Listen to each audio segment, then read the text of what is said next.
So our special guest today is Christopher Pelton. He's an author in his own right, but he's also the co-founder of Psychotoxin Press. Welcome to the show. Oh, very nice to be here. Thank you for having me. You're very welcome. So tell us a little bit about Psychotoxin Press. All right. Well, we are an independent horror publisher. I started it. We actually just celebrated our 1-year anniversary of our first release. That happened on the 15th of October. Our first magazine was published. Yeah. We started off, the idea for the company stemmed from the difficulty I noticed in getting how hard it is to get, if you're not a known author, how hard it is to get that first story published somewhere else. Yeah. So I had gone back and forth for a while. I had written a book of flash fiction stories in early 2000. And I was at the same time, I was submitting, full-length fiction to various magazines and, got a lot of rejections, as a lot of people do. Yeah. And then I got my first one. And then shortly after that, I got a second one and I was like, okay. And so what I wanted to do when I launched the magazine, the idea for the magazine was to find authors who haven't had that first story published and to give them a platform. And I was all about trying to discover new voices. And the first issue came out in print and it was well received. It was also a bit expensive. Print media, I love print media. I loved the fact that I could hold the magazine in my hand. But the first run was not really cost prohibitive. It was cost prohibitive. Yeah. So what I ended up doing, what happened, the surprise of it was that when I first put out the submission call, I figured, okay, I'll get 10 or 15 stories maybe, because, I'm nobody. This is my first project. Yeah. I wasn't expecting much. And I ended up getting 130 submissions. Wow. And it was horror from all over the world. And it was fascinating because I had never seen, I was obviously aware of the horror scene here in the US and aware of the horror scene in the UK as well. But I had never read horror from Nigeria before. I had never read horror from, Vienna. I mean, it was overwhelming, the amount of submissions and the fact that they were literally from every corner of the world. I mean, I got stories from Australia, stories from Canada, stories from Mexico. I mean, if there's writers somewhere working, I probably got a story from them. Yeah. So what I decided was, instead of doing a quarterly print magazine, we switched to a digital monthly magazine, which is a lot cheaper and much easier to turn around. I have become known in the community for a quick turnaround, and the digital magazine was coming out like clockwork, and it gave me an opportunity to showcase more writers. And I had this great wealth of stories. So in the early days, we were splitting it up. We did a book of writers from the UK. We did a book of writers from Canada. And we, started doing different focuses because I had gotten all of these great stories in. Yeah. And there was enough of them to do a 7 or 8 story magazine with, just writers from the United Kingdom. And everybody was so great in working with, once we switched over to digital, because it was just such an easier distribution model. I can get, magazines to people all over the world much easier. You can just go to our website and download it much quicker, much easier. And while I do still love print, and we do print copies for all of our books now, but again, to me, it was a bigger opportunity to get more writers seen by doing it the digital way. And we did 7 issues of the magazine. And we covered all kinds of topics, and we put out some great stories. And then I had opened up a submission call for novellas, because once the magazine took off and I realized, I was like, oh, lots of people are interested. They're sending me a lot of stuff. Yeah. And so I opened a submission call for novellas, and that also got an overwhelming response. So for now, the magazine is on hiatus because I'm publishing a new novel or novella every week. That's good. And so there just so much work came in, and the magazine's great and I love it, and it'll be resurrected at some point, but I have just stacks. I mean, not literally because it's not paper, but I have stacks and stacks of books waiting to be read. And I've got a team now. I started building a team they started off as ARC readers, but they've kind of turned into my, hey, do you guys have time to read these 5 novellas and tell me which ones, which ones we should move forward with and which ones, because I mean, I do all the formatting. I do all of the grammar and editing. And I mean, that's still all me. I'm still a one-man operation in that regard. So having more folks join in with the team, and as I tell them, I'm like, I can pay you in free books and T-shirts, and so far everybody's been okay with that. So I've been very lucky to find some great people. And I couldn't do. I mean, we've grown so quickly in the last year. I certainly couldn't do what I do without them. So that's brilliant. I'm glad it's taken off so well for you. That's amazing. Yeah. So I tend to ramble a little. So feel free to, if you have a question, feel free to jump in, because no, that's fine. Don't worry.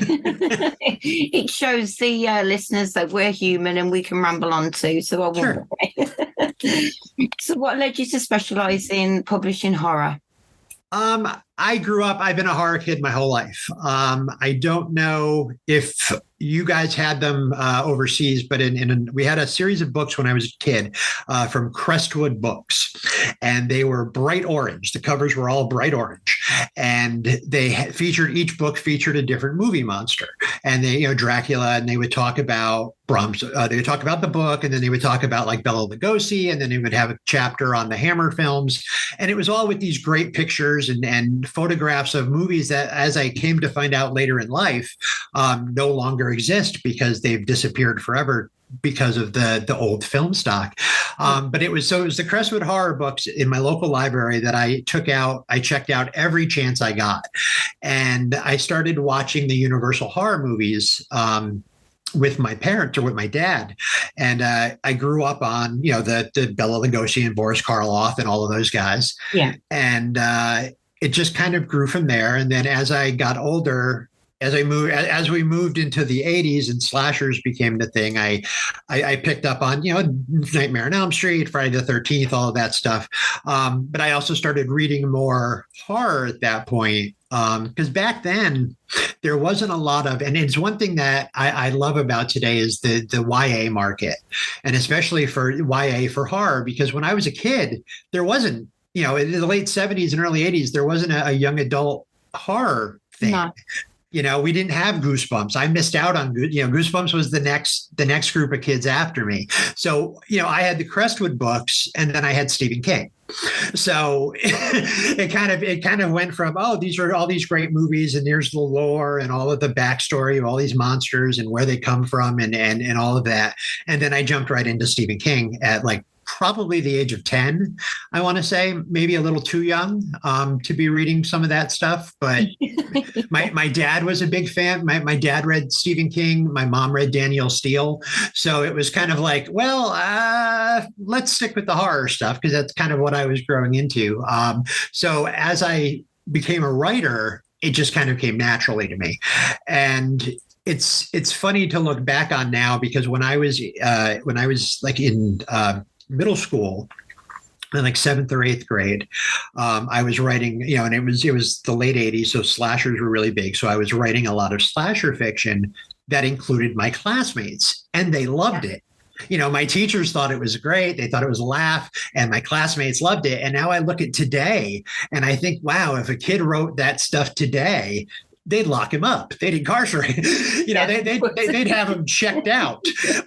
So it's just so weird to look back on how, as horror became more acceptable, it also kind of took a weird, in my opinion, it took a weird turn, because when I was 12 and 13 and I was writing just, it was what you'd expect from a 12 and 13-year-old kid writing horror stories, especially in the late 80s, because at that point I was primarily focused in the slasher genre. So it was bad fiction, but it was fun. And everybody who was involved in it really enjoyed every time I'd put out a new story. And nowadays, I'd be under watch. They'd have expelled me. And so it's weird how it's become more popular in the mainstream, but I don't think it's as easily accessible, which is why I'm kind of glad, like I was saying about the young adult market for it, because we just published our first young adult horror novel last week, actually. And it's it's called Summer Camp Zombies, and the title pretty much, gives it away. It's all, and it's just a fun book, and it was written for young teens, the 13 to 14 year old age bracket. And we actually launched it. The author who wrote it was running a live event last Saturday, which I was supposed to be at, but unfortunately other things happened. So the launch for the book was actually at this guy's live event. And, from what I understand, it went over pretty well. So we had done a book, me and this author, Stephen Farkas, we had done a book earlier in the year called House of the Spectre, which is a great little haunted house story. And then we did Summer Camp Zombies. And now we've got a Christmas book that we're working on for the middle of December, I think. And we're teaming up with a wonderful 3D artist who's actually created a Christmas ornament that'll tie into the book. So what we started doing was, because Amazon doesn't offer physical pre-orders, I decided that I would try doing pre-orders through our website. And I said to some of the authors, I was like, hey, you guys got books coming out. Do you want to do, how would you feel about just doing like a signed and numbered edition? You can send me book plates. And, when the book comes out, we'll order the books, and then I'll put the book plates in and we'll send them off, and, we'll see, how that goes. And it went really well. The response to it for the first couple of books was very positive. So now what I'm trying to do, we just released a book earlier this month. It was called Discordant by an author named Mia Dahlia, who is amazing. One of my favorite authors. And her book, when she sent it to me, as I was reading it, there's a very powerful musical element to the story. And as I was reading the book, I was hearing music in my head. And I used to be a musician many, many years ago. So I'm hearing this music and I'm like, this is really strange. It's tying in so well to this story. So when I got back to her after I'd read it, I was like, hey, I said, I love the book. I said, I'm going to go ahead and I'd love to publish it. I said, but I'm thinking that there might be more to it here. I was like, I'm really thinking that this book might need a soundtrack. And she's like, oh, you heard it too, huh? And I was like, I did hear it. And I said, there's definitely music in this book. So I sent it to a buddy of mine who's a composer, and he came back with 9 tracks that are just very haunting and very, very, I want to say 9 Inch Nails instrumentally-ish. But very just fitting to that book. So when we did the pre-order for the book, it was a signed and numbered edition. And if you pre-ordered the book through the website, you got a copy of the soundtrack for free via digital download. So I'm trying to, now when we do the pre-orders, I want to make them as special as I can for the authors and for the people buying the book. So when I get the opportunity to do a tie-in with somebody, especially if it's an artist that I've worked with before, why not? Why not give everybody the exposure? Yeah. Because the more eyes on your product, the better your chances are of getting that product to more people. So, it's been a positive thing so far, and we're continuing it throughout. The next few releases, there'll be tie-ins for different things, and it's an exciting time. Yeah, I thought KDP had actually changed with paperbacks and pre-orders. I hadn't seen that. I know they were doing pre-orders on the ebooks, which in and of itself is really strange, because I had a book that was we had done the pre-order for ebook, and then the book ended up having to get canceled, and now I can't do a pre-order through Amazon now for an ebook for a year. Oh no, that's where they've changed it. That's right. Okay, that's good, because I was like, look, the book got canceled. I mean, it wasn't anything that I could have done about it. The book was canceled. Yeah, before the pre-order date. I had an email not long ago, because I had to cancel a pre-order a couple of weeks ago. Yeah. Because I just haven't got the time to get the book written at the moment. And they sent me an email back saying that they're trying to help authors, blah, blah, blah. And if you bring Amazon up, they will actually take off that condition. So, yeah. That's good to know. I'll send you a copy of it if I've still got the email. Yeah, that would be great, because that would certainly help me with the ebook part of it. Because in the beginning, I'm not the biggest fan of ebook. I take that back. I'm not the biggest fan of the EPUB format. Ebook is fine, but I'm much more of a PDF guy. I work in a lot of PDFs, so EPUB is kind of a different creature. And in the beginning, I didn't really want anything to do with it, but then I started to realize that people will buy ebooks much quicker than they'll buy physical books. And it was dumb of me not to. So like halfway through last year, we were like, okay, everybody gets an ebook too. And then I found Kindle, the Kindle Creator program, which makes life a lot easier for creating ebooks that are, that look good on Kindle devices. So, yeah. So, okay, next question. So tell us a bit about what you write yourself. Well, I'm a horror guy primarily. My first book I wrote during the early days of the pandemic. And the funny thing about it was when the pandemic happened and the world went on lockdown, I'm agoraphobic. So I was already living in my house all the time anyway.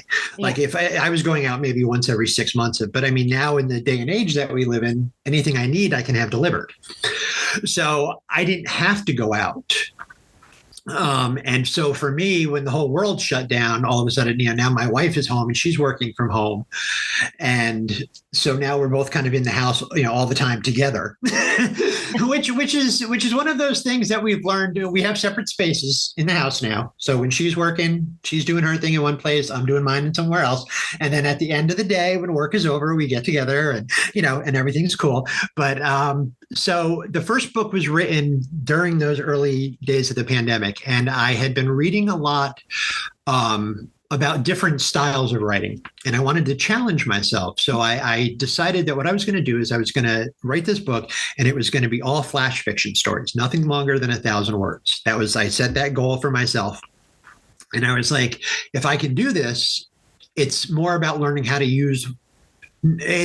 using the right words as opposed, if I can say something in 3 words that, I don't have to say in 7 words, then 3 words is better. It's more precise.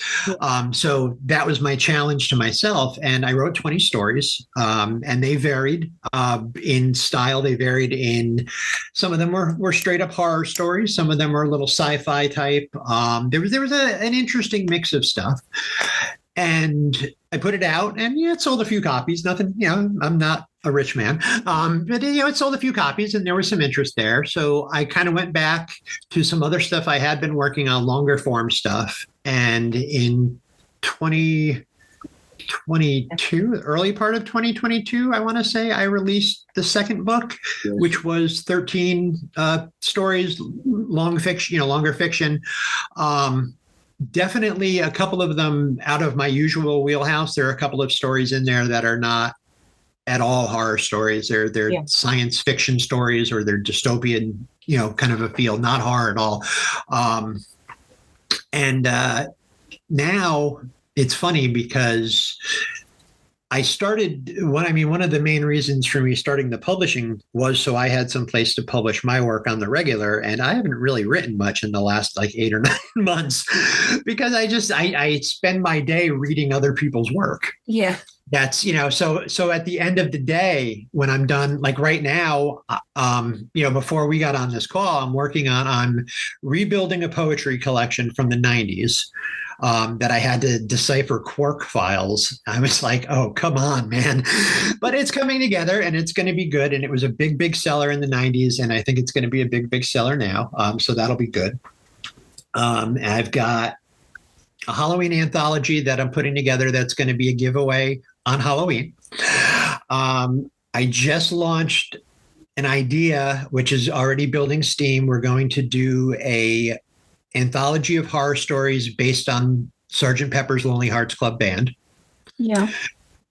So there's always more going on now. So unfortunately, I don't have as much time as I would like to write, but I still, ideas still come all the time. So I've still got a folder of, hey, let's get back to this, at some point. But I'm having so much fun being a publisher. And if somebody had told me a year and a half ago, because 2 years ago, I was selling toys. I was doing toy shows. And I got out of that market as the market started to bend a little, and I just fell into the writing thing. And then the next thing I knew, I was publishing other people's books. But I love it. I love the interaction between people. I love setting people up. I know you've talked to a few of the writers that I work with. Yeah. The collaborations between people. I've had the opportunity to meet some great people. And we've got all kinds of interesting little, like, oh, hey, what about this? Or, and it's been a tremendously positive experience. Unfortunately, it does take a bite into my writing time. But again, when I have the time, I'll get back to it. But I'm having so much more fun with everybody, working with everybody else that it's like I don't really miss it because I'm always up to something else. There's always something new. And that's the best part about what I do is every day when I wake up, 99% of the time, there's new horror stories in my email. So every day I get to read somebody's work, that hasn't been published or has just started writing and it's been great because I've gotten to work with people now on a few things, and I'm kind of falling into a weird mentor type of role.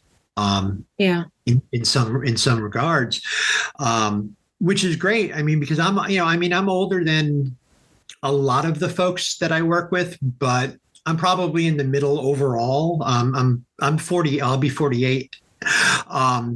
So I've got a lot of younger writers who I'm working with now, first-time writers, and it's so exciting to see where horror's coming from now with the younger kids. And I see where it's been with some of the older writers that I work with, and they're still telling great stories. And it's a terribly exciting thing to be in the middle almost, because I'm getting to see like, oh, hey, this isn't big yet, but I can definitely see a year from now or 2 years from now, this being very, very big. Let's get this out there. Let's be ahead of the trend. Yeah. And I published a book last year or earlier this year for Alana Gomel, who's a brilliant writer, and she travels all over the world. She's an academic. She's been published all kinds of crazy, way smarter than most of the people that I know, like crazy. So like one of those crazy smart people. I published a short book for her called Cities of Blood, or The City of Blood. And on its own, it's a fun little story. But her and I have already talked about what she sees for the future for it. And it's really cool. And I think the way that I see it happening, if it rolls out the way that I see it happening, I could see it being a Netflix thing in 5 years. It's got that unique sci-fi horror blend to it. And the first book is short. I think the first book's like 60 pages, 65 pages, something like that. But it establishes the groundwork for what's going to be a much bigger project when she has the time to write it. So it's like it's exciting to see stuff like that. Yeah, it sounds amazing. So I know you sort of said that you like to get stories from people who have just started out writing and who have never been published before. Is that mainly who you deal with, first-time authors, or do you sort of deal with anybody and everybody? My primary goal, my day one goal for this whole thing is to work with new writers. It's to work with people who haven't gotten their voice out there for whatever reason, whether it be they're just starting and their work is not at the point yet where it needs to be, or there are gatekeepers out there who don't want to hear from, I see a lot of people who are like, oh, well, how do I get an agent? And I tell them, I'm like, in this day and age, you don't, because the big publishing houses aren't taking risk on unknown writers, because they're publishing books, and for better or for worse, books is not what books was, 25 years ago. So they're not taking a whole lot of chances on new writers, which means that the agents aren't taking a whole lot of chances on new writers, because there's no guarantee that they're going to be able to profit off of their work if they can't sell it to the big publishers.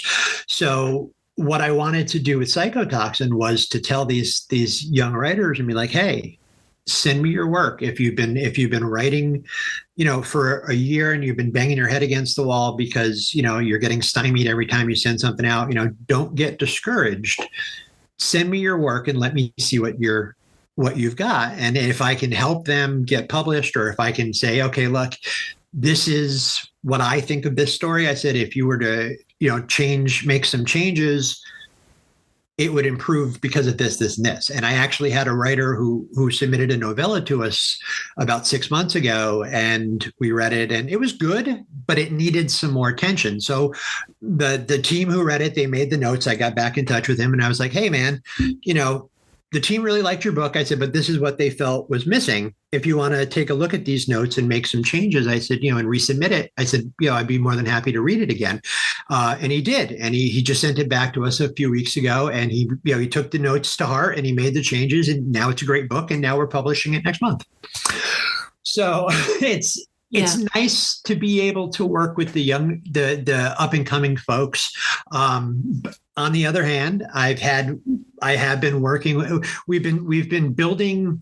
It's almost like we're building a stable almost, because there are writers now who I know will send me stuff. If I ask for, like, oh, hey, what do you guys think about this anthology? There's always, amongst the group of writers that I'm working with, there's always that handful that are like, yeah, I'm on board for that. So I'm building a family almost, and I love everybody who I'm working with. And they, so far, everybody, I haven't heard any complaints.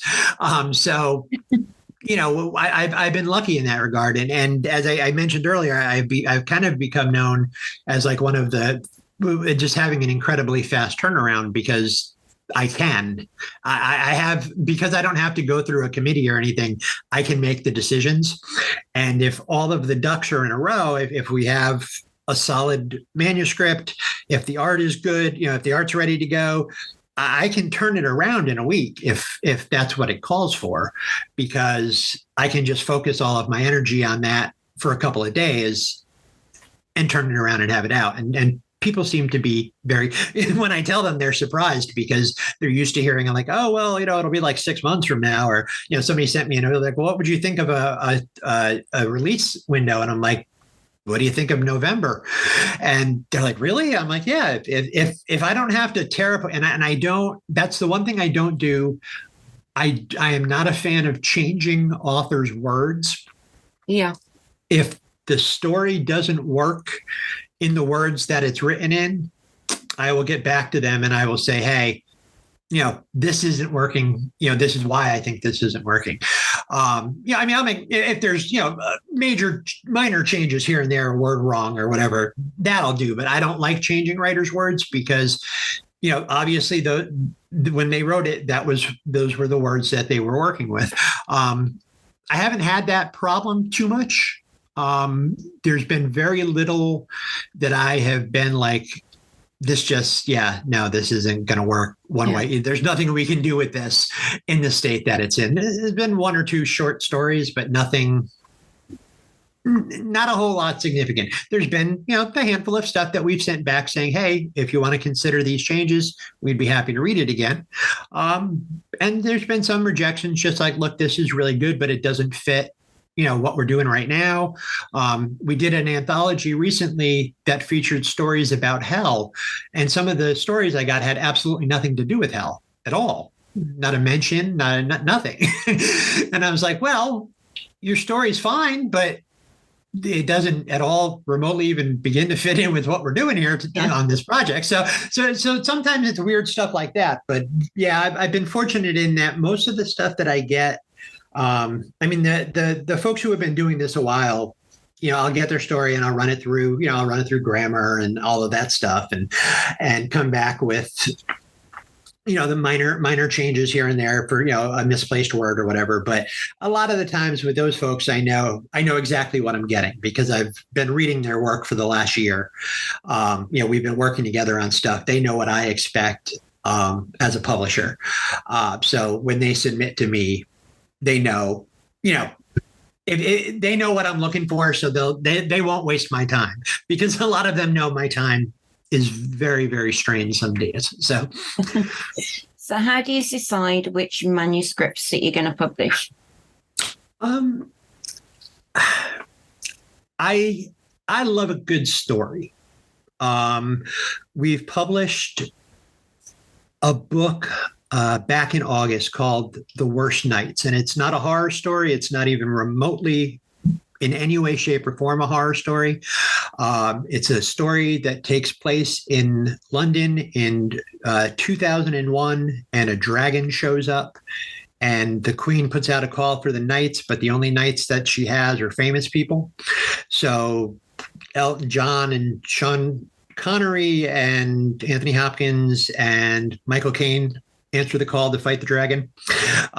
It's hysterical. It's absolutely hysterical. Not at all a horror book. Way out of our wheelhouse. But when I read it, I was like, I'd be stupid not to publish this. This is a great book. And I was right in publishing it because it is so far our best-selling book. So, and there was an audio book, there was a whole thing, and it's been very successful. It depends. It's funny because when I publish, like when I choose something for publication,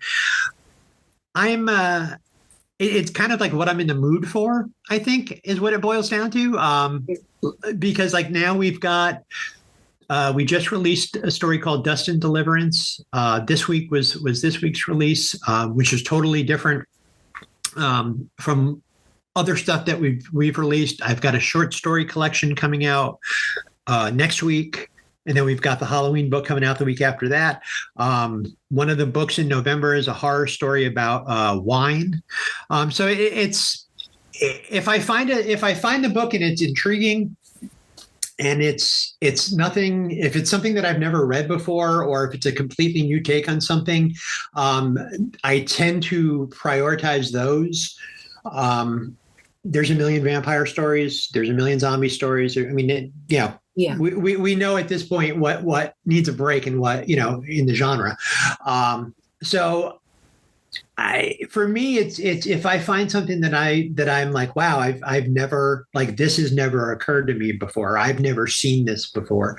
That's the kind of thing that I'll prioritize, because if it fascinates me, odds are good it's going to fascinate a lot of horror fans, because I've been a horror guy for my whole life. Like I said, I'm almost 48. So, I've seen it all.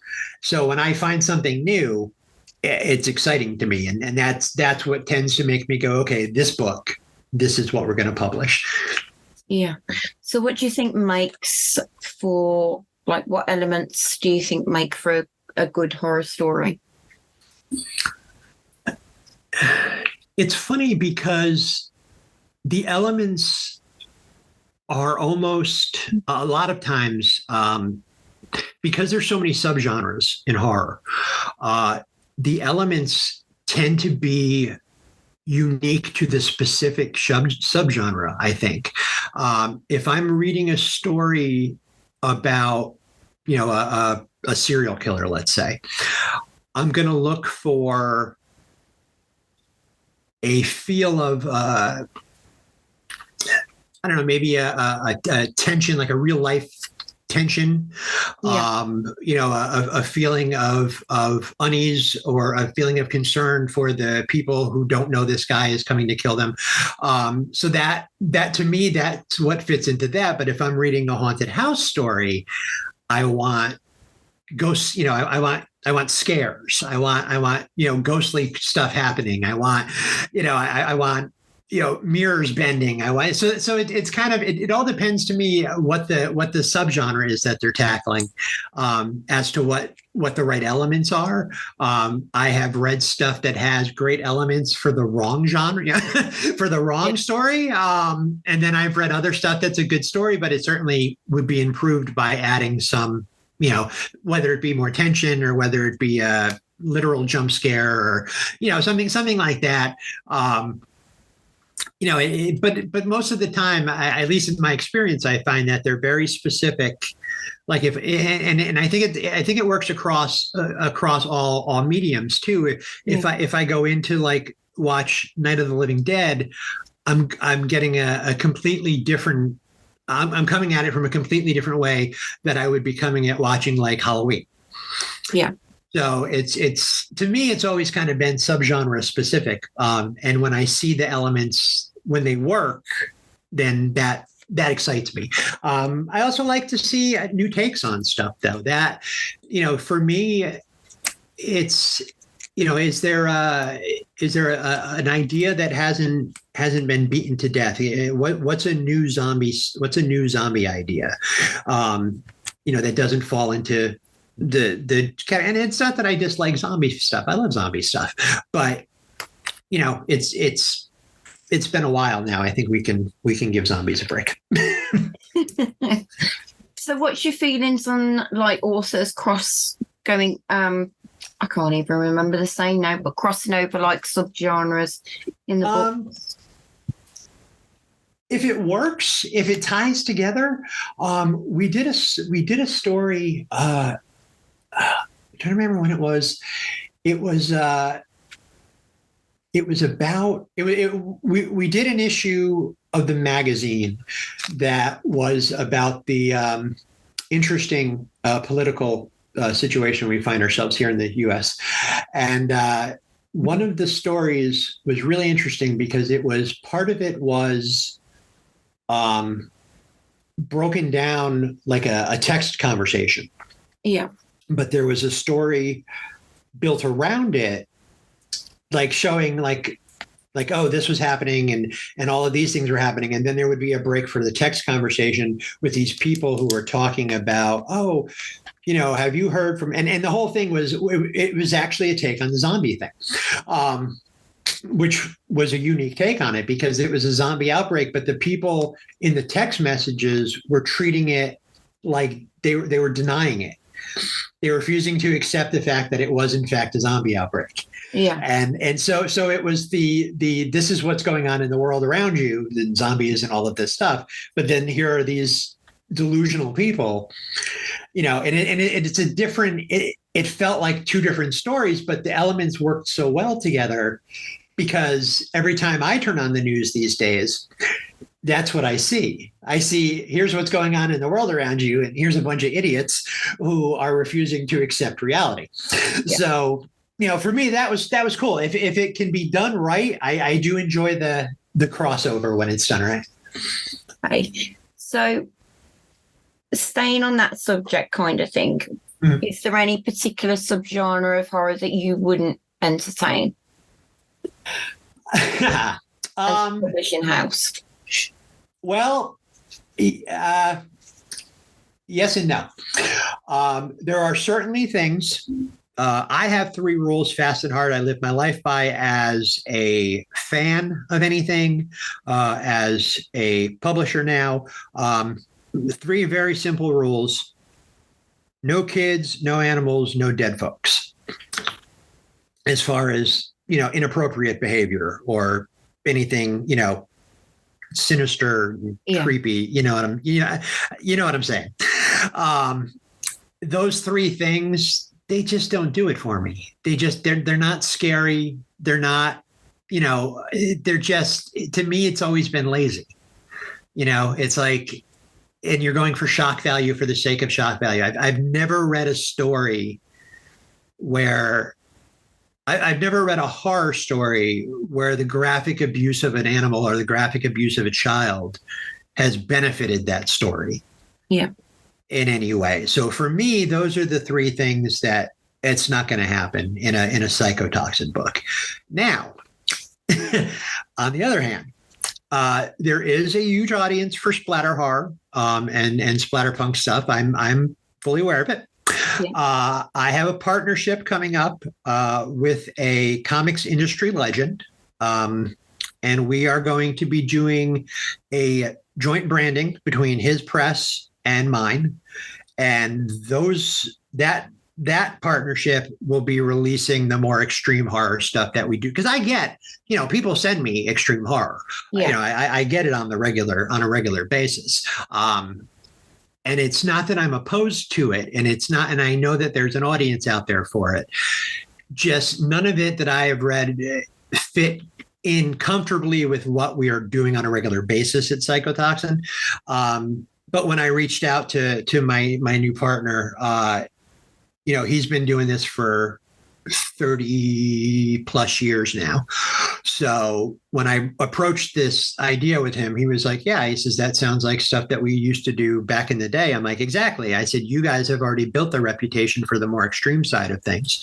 I said, so, there'll still be psychotoxin products, but there'll be psychotoxin, it'll be this crossover. So that stuff should be coming soon. I'm waiting for him to finish up the final draft on the logo that will be representing us, and then I'll be making more of an official announcement about that. But that's coming hopefully very soon. Okay. So as a published in-house at the moment yourself, how would you deal with sensitive or potentially controversial material? I publish it. I don't believe if a book is crap, if it's just written poorly and it's bad start to finish, nobody's going to publish it. So if you write a book rambling on about whatever nonsense you choose to, just the way the world is now. So if somebody writes a book and it's filled with shock value for the sake of shock value, and there's no drive behind it, there's no talent behind it, there's no, there's nothing to get. There's nothing to get me interested in it, and you're just writing it for the sake of I'm going to write this book and I'm going to say all these shocking things. No, I don't deal with it. But if you're writing a story and you're dealing with real life stuff, and you're writing that story and you're doing so in a manner that is professional, to a point respectful.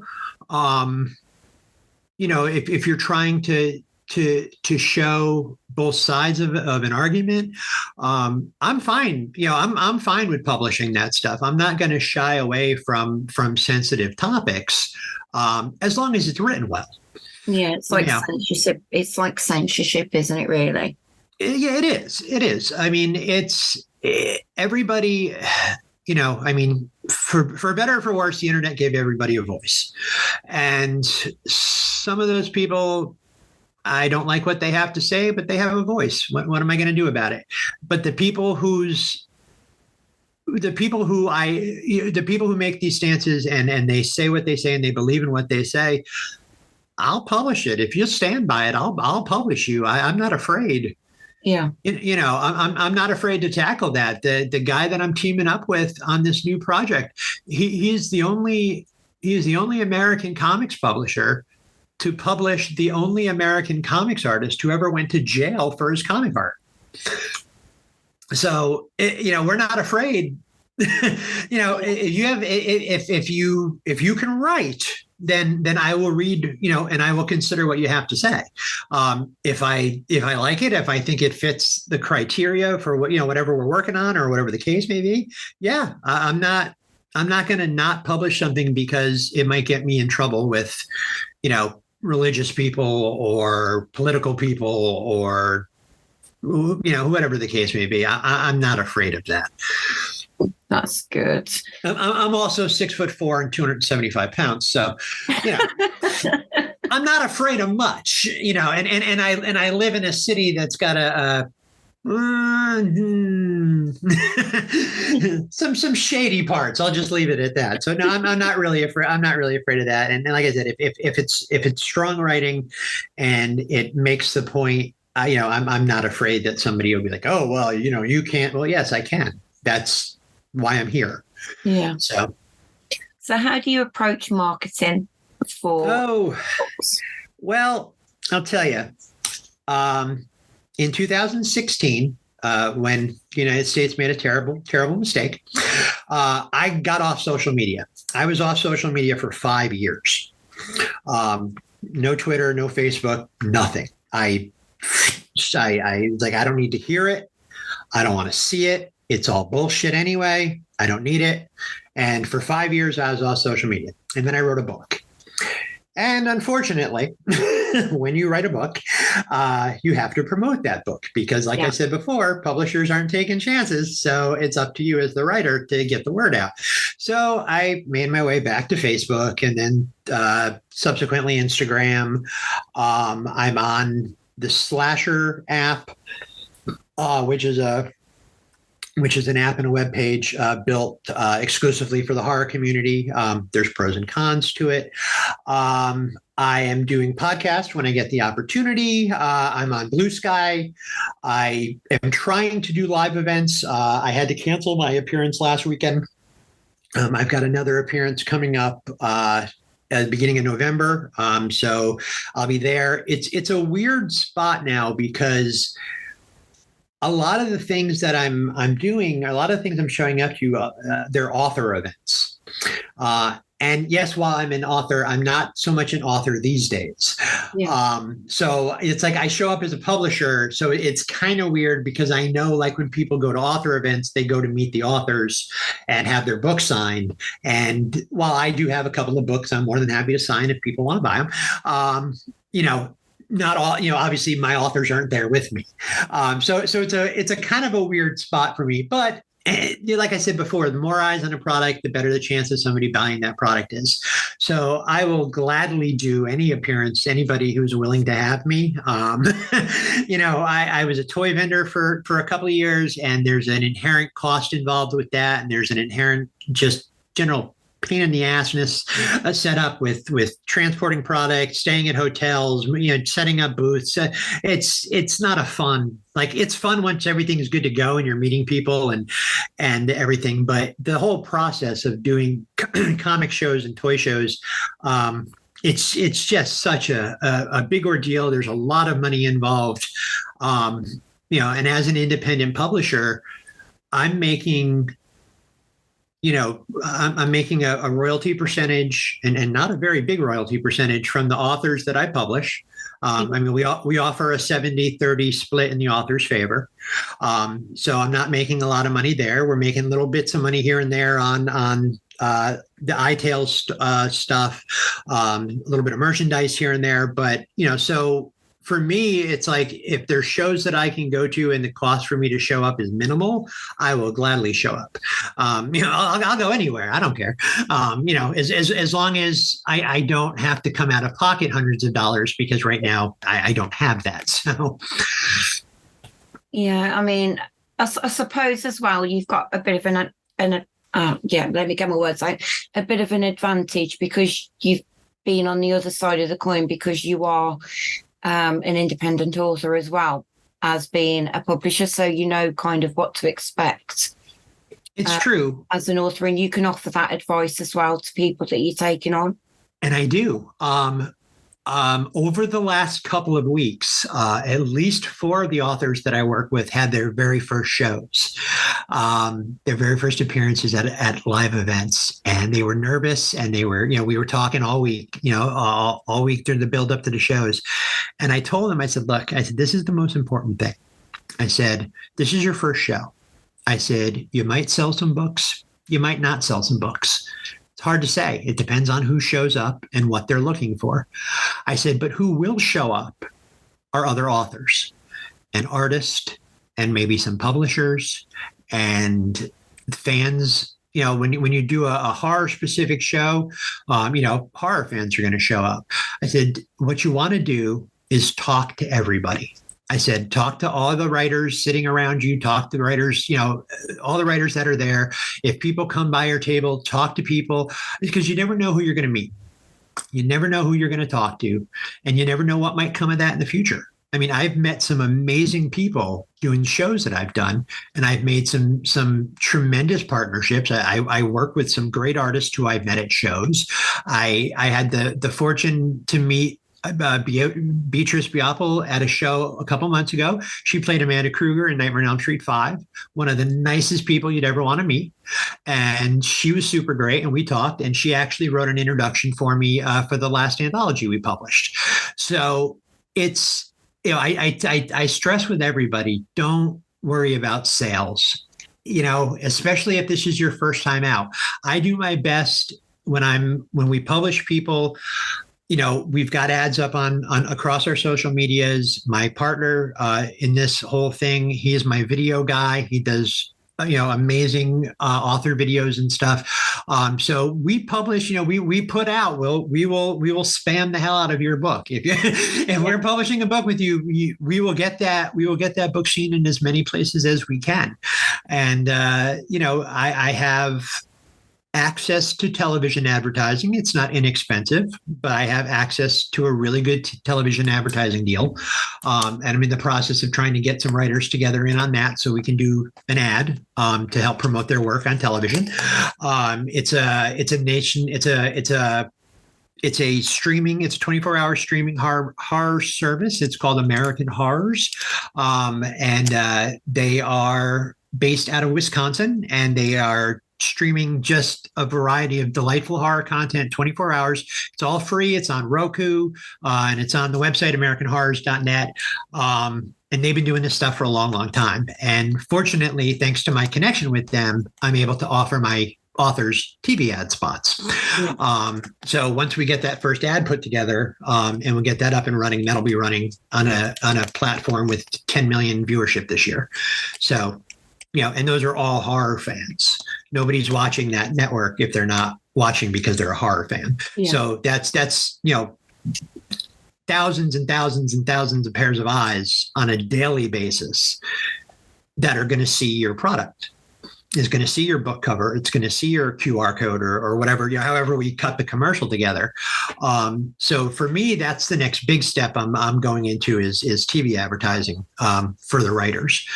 Like I said, not inexpensive, but not terribly expensive. So, we split it up amongst the writers. Everybody gets a spot in the ad. And, hopefully sales grow. That's, again, more eyes on the product. That's what that's what every waking moment I'm thinking of now is how can I get more eyes on Psychotoxin? And I've been lucky because with all of the new writers doing shows, that's getting Psychotoxin's work out there too. So while I can only be at one place, they're all over the country or they're all over the world. And they're, having books that we published on their tables, and people are seeing that. People are seeing the Psychotoxin logo, and they're seeing the website, and they're coming to the website. And we launched earlier this year the iTales store, and what had occurred to me was iTunes killed it with the singles market. They were like, here's what we're going to do. We're going to 99 cents a song, buy just the songs you like. Maybe you'll discover a new artist you like, blah, blah, blah, blah, blah. And I was like, why wouldn't that work for short fiction? So I started gathering stories, single, individual short stories from different writers. Either they had a cover or we'd create a cover for them. We upload it to the website. We sell it for $1.25. And people can discover a brand new writer for $1.25. And almost everybody that we published an iTales story for has a bigger book somewhere, whether it be through us or through another publisher. So it's kind of going back to the old school music days of you sell the 45 and then people will buy the album. Yeah. And that was my train of thought with iTales was, well, if I can get people to buy the single, then they're going to, if they like it, they're going to be encouraged to track down that author and what else has that author done. And so far it's good. We sell, at $1.25, we sell a lot of little books. So it's working out. Yeah, that's a really good idea. And the cover gallery is great. Like I love the iTales page on the website. Like you open it up and just the variety of covers is just astounding. And some of them are made by the authors themselves. Stephen Farkas likes to do his own covers. A lot of them are done by the tremendously talented Ruth Anna Evans, who I can honestly say I could not do what I do without her. She is an amazingly talented author. We published a book for her early this year called What Did Not Die, which is a delightful little ghost story if you're in the mood for one. And she's also a cover artist, and she just is amazing. She's amazingly talented. And I said, she posted a cover the other day that she had just made. And I was like, you bring a little bit of joy to my day every day. Thank you. Because her work is just so stunning and it works so well. And we've published I'd say probably half the stories in the iTail store are covers that she did. And she's done covers for probably 5 or 6 books that we've published too. I mean, she's prolific. Yeah. and she's a writer. She just released a new book called it's a book of medical horror stories. It's called Oh Fuck It Hurts, which is a great book and a great title and an amazing cover. So sorry, again, rambling. Sorry, but I just, you know what it is I have so little to talk about with my own writing, but these people that I'm working with are what's making Psychotoxin happen. So I want to make sure that, I don't ever want to come off and like, oh, this is all me. I do this all by myself, because it is not. Like I do a lot, like I am eyes deep in the laptop, probably 14 hours a day, but I am not by any means the way this happens, because I could not do it without the authors, the artists, Jester, my partner. I couldn't. And so whenever I get an opportunity to talk about Psychotoxin, I like to, make sure I get my shout outs to my people there. That's all right. So with book reviewers and influencers, how do they play a part in the horror book market for you? I created an ARC team because, I wanted to make sure that when those books get dropped, we have reviews, within the first couple of days. I know everybody. I know the importance of the Amazon stars or the Goodreads stars. I get it. I think that people are more apt to look into something if those star ratings are there, if the reviews are there. I think a lot of people just are more comfortable, and they may not even necessarily read the reviews, but if they see a book and that book's got 12 reviews and it's got 4.5 stars or whatever the case may be, I think a lot of people now are kind of programmed to see that and go, oh, hey, that must be good. 4.5 stars, that's pretty good. Yeah. So the reviews are very important, especially in the early days of the launch. As far as the influencers go, I like this part of what I do. I love talking to folks.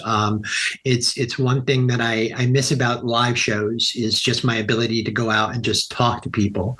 I love being invited onto stuff like this because it gives me the chance to meet with folks who are paving their own road in the horror community. And again, in any way that I can be helpful, I'm going to. Like we're on the show now. I'll pimp the hell out of your show. Like people will know. They'll be like, oh yeah, this is happening. This and this is why, and this is everything. I mean, so to me, it's like I want to talk to podcasters. I want to talk to the influencers and the people who are doing the online reviews.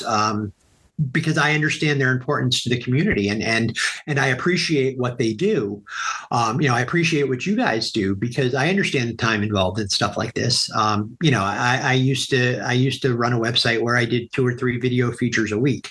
I understand the time that goes into setting this up and editing and so I certainly am appreciative of everything that you guys do. So I want to make sure that anything I can do to repay the favor, feel free to ask. I'm more than happy. You want me to pitch something for you? I'm more than happy to do so. I got no problem. If you're a writer, hit me up. I'm more than happy to, the more folks I get to work with, the more people I get to talk to, the better I feel about the community as a whole. And I just love working with folks, and like I said, I'm more than happy to talk with anybody who wants to talk to me. So I'm like Kevin Smith in that regard. Like, you want to talk to me? I'm more than happy to talk to you. So, what are you looking forward to in the future of horror publishing? Oh, I tell you, I'm excited about where the indie horror field is going. For the first time in a long time, I look at stuff that's happening in publishing, in film, in TV, and horror's coming around again. And it tends to pattern, and I understand that. but I think that the new voices, and again, it may be because of the state of the world and how, like I said, publishers aren't taking chances. So the indie voices are what excite me the most. And that's why I doing what I do, because I can see, like, one of the guys that helped me found this thing, there was three of us originally. And he went on to bigger, better things, but bigger things for him at the time. Young kid, 22, very, very prolific, very enthusiastic, a bit impatient, but in my opinion, my honest opinion, based on the time that him and I worked together and the stuff of his that I read then and I've read since, he very well could be the future of horror. He is tremendously talented. He has a unique vision. And I think as he gets older, he'll fill in the rest of it. And I think that if he continues to do what he does and he gains that maturity that only comes with age, I honestly think he could be very, very big in the future. Like he's that good at a young age. Like he is a better writer at 22 than I ever hoped to be. So I mean, he's that good, and so it's seeing what's out there and knowing that with the right drive behind it and with the right motivation and money, because money's good. If we can get all of those things together, I think a lot of these folks are going to push hard into a whole new place, and it's exciting to me. It's so exciting to see the new twist on things and what the kids are coming up with these days, and I like that I'm working with people in their 20s and people in their 60s, because I really do get to experience the whole thing. And like I said, I mean, every day there's new horror stories I get to read, and that's, to me, that's exciting, and the future is exciting because I've seen it. And some of these kids just gifted, just so gifted. And I hope that what I can do is to provide confidence. Yeah. To remind them that just because you're stuck doesn't mean you're not good. Just because you've hit a roadblock doesn't mean you're not a writer. Writing is hard. If it wasn't, everybody would do it. Writing a captivating story, that takes talent. To get something, to write something that somebody else wants to read, or somebody comes away from reading and you've changed their mind about something, or you've presented them with a situation that they had never thought of before, or anything like that. That's what and I hope that the younger generation remembers that it is a struggle. This is not, nobody gets famous overnight in this business. Not that I'm aware of, not that I've ever heard. I mean, even the biggest names in the business struggled in the beginning, so that's the thing I hope to be able to do is to provide a voice and to provide a place where the younger kids can come and be like, I want to learn. I think that's the misconception, is that some people think that you can just throw a book out there and it's going to make millions overnight. No, work that way. That would be nice. I mean, believe me, I'd have been thrilled if my first book sold 1 million copies, and I was, jet setting around the world and everything. But it didn't. It sold 20 copies or 25 copies or whatever it was. But it was enough to keep me motivated to continue to write. And then the second book came out, and the getting published in magazines provided me with the motivation to keep going, because while at the end of the day, I mean, honestly, at my age, at this point in my life, and in things that I've done, and where I am, other people's opinions of my work don't really matter to me. I write for myself. If people like it, great, I'm happy. If people don't like it, that's okay. You don't have to like it. I don't write for everybody. I write for myself. Yeah. And I've been fortunate in that on several occasions, other people have read it and they have liked it, and they said, "Yes, sir, you are good enough." And they published me in their magazines. And so that motivated me further to help other people, because I know what that struggle feels like. And I know getting the, no, we regret to inform you, or, we're so sorry, but, or, all of that stuff, like, oh, this was a great story. However, I know what that feels like. And just because I was rejected doesn't mean that I'm not a good writer. It just meant that I wasn't a good writer for that particular circumstance. So that's what I try to do. And that's what when I launched Psychotoxin Press, it was part of my driving force behind it was to let these younger writers know, or not even necessarily, I mean, anybody, new writers. Let me use that term, new writers. So let them know that just because somebody said no doesn't mean that you're not good. It just means that that person didn't get it, or it didn't fit what they were looking for, or whatever the case may be. And to not get discouraged, because I think that we've probably lost more talent overall across all genres of everything. We've probably lost more talent because of people telling somebody that they weren't good at something, and those people getting discouraged to the point where they stop doing it. Yeah. And who knows, like who knows what those people might have been able to do. But one person's opinion forever, shattered their opinion of themselves. So what I hope to do is I hope to be the voice saying, hey man, let's work together. Let's see what you can do, and let's see what we can do. And, like I said, I haven't had any complaints. When I sign a contract with writers, the initial contract we sign is for 6 months.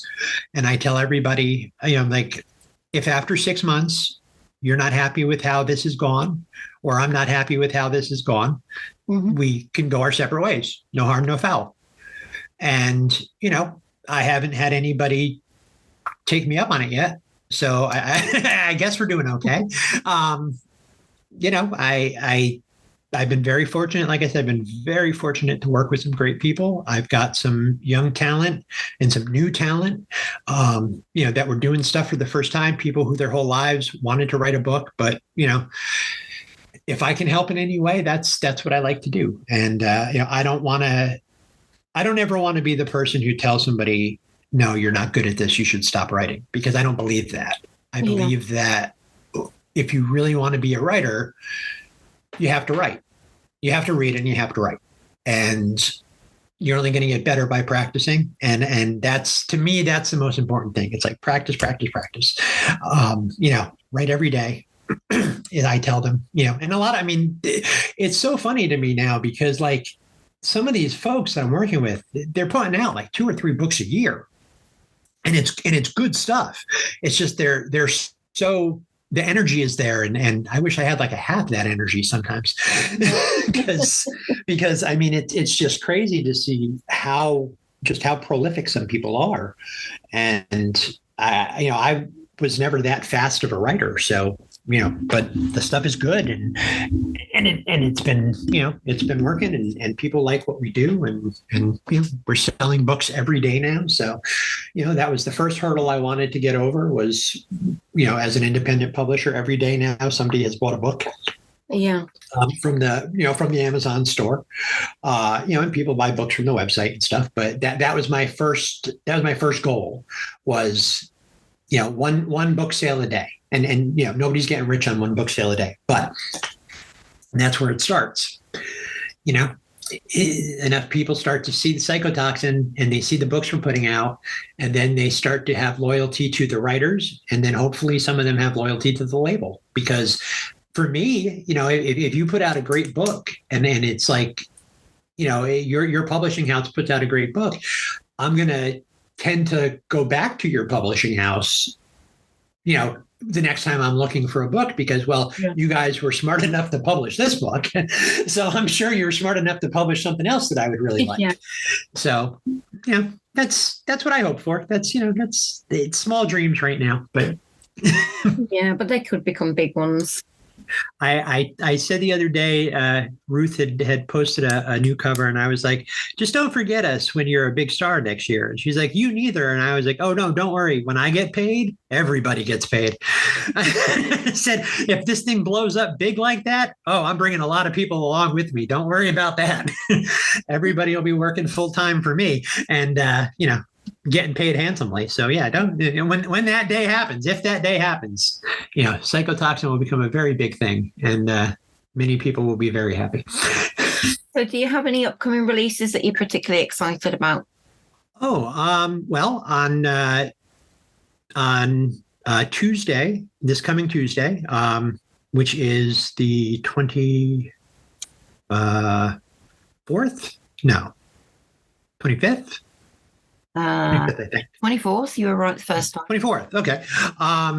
Is a book called Inspirations for Your Nightmares. It's a collection of short stories by Brandon Wills. It's a delightfully creepy collection, very, very much in the in the Nightmare Fuel vein. The cover is amazing. It was actually a collaboration between an artist, Teresa Jacobs, and myself, and it's a creepy as hell cover. It'll keep you up at night. And then on Halloween, we're releasing our free anthology. It'll be available for download on our website, and all of the authors are going to have copies to give out to their social media people. Also on Halloween, anybody who comes to visit my Facebook page and says trick or treat, I have set up a free iTales story coupon that I'll be giving out to people, so they can go to the iTales store, check out one of the books for free, and see if they like it, and hopefully, come back for more. Yeah. So that's what's happening over the next couple of weeks. November's lineup, we're still putting into place, but every Monday, or pretty much every Monday, there's a new story in the iTales store, and then lately Tuesday has been our publishing day. So every Tuesday there's a new novella or a collection or an anthology or whatever, whatever we've got working. November, I'm still ironing out some details on a couple of projects, but Brandon's book is great, full of creepy, delightful stories. So if you're, looking for a great short story collection, I highly recommend that one. Free books for Halloween. So make sure, come by and visit us on Halloween. And, November is still a mystery, but I've got a couple of things lined up and a couple more that we should be able to get knocked down this week. And so that'll fill up November. We've got the Christmas book coming in December from Stephen Farkas. So that's an exciting thing, too. There'll be a cover reveal for that probably in a couple of weeks. Just waiting for the finals. So, but there's always something going around. Yeah. The Beatles project is just in the early stages, but I've already gotten 5 confirmations from writers, and they've already picked their songs. And I've got a gentleman who's very familiar with the Beatles, has been involved with them and offshoots of the Beatles camp since the 1970s. And he's going to be writing the intro for the book. So that's terribly exciting. And there's another project that is in the very early stages that we're going to be doing, me and another author teaming up to do an anthology for a pet rescue or a pet shelter, something along those lines. We're still ironing out details with a couple of different organizations to see if somebody's involved. But we're going to be doing a charity fundraiser for Pet Sanctuary. Probably, I think we're looking at February for that. Yeah. So, there's projects in the works.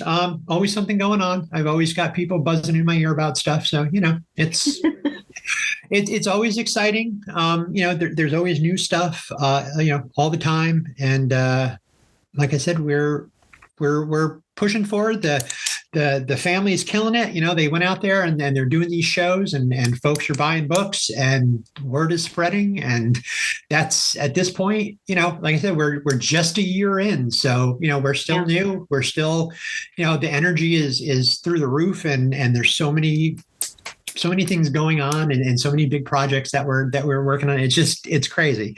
But it's so much fun and it's terribly exciting. And I hope that, you and your readers, stick around because we've got some really cool stuff coming. And if you're a horror fan, I think we're going to be able to we got what you need. Yeah. Well, it's been lovely having you here, Chris, and I do wish you all the best. Thank you very much. Authors. I hope all the releases and everything goes well for you. Excellent.